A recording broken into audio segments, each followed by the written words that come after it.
शिवसेनेशी वैचारिक मतभेद नसल्याचं मत रावसाहेब दानवेंनी व्यक्त केलंय। राज्यामध्ये 25 जिल्हा परिषदा आणि 10 महापालिका निवडणुकांच्या निकालाला आता अवघे काही तास शिल्लक असताना दानवेंनी केलेलं हे विधान अत्यंत महत्त्वाचं आहे।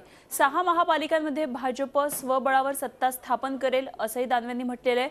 मुंबई, पुणे, नाशिक, नागपूर, अमरावती, सोलापूर पालिका या 6 ठिकाणी भाजपला निश्चित बहुमत मिळेल। इतर ठिकाणी आमच्याशिवाय सत्ता येणार नाही असा विश्वास दानवेंनी व्यक्त केला आहे।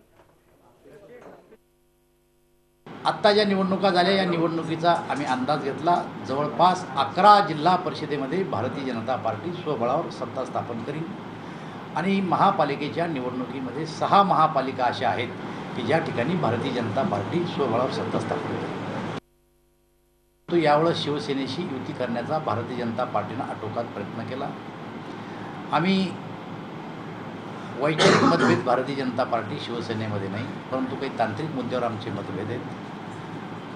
पारदर्शकतेच्या मुद्द्यावर आम्ही चर्चेला सुरुवात केली, परंतु ती युती पारदर्शकतेच्या मुद्द्यावर होऊ शकली नाही आणि म्हणून आम्ही निवडणुकीमध्ये संपूर्ण जागा या ठिकाणी लढवल्या आणि भारतीय जनता पार्टीला पूर्ण खात्री आहे की उद्या जेव्हा निकाल लागतील तेव्हा भारतीय जनता पार्टी पूर्ण बहुमतामध्ये मुंबईमध्ये निवडून येईल।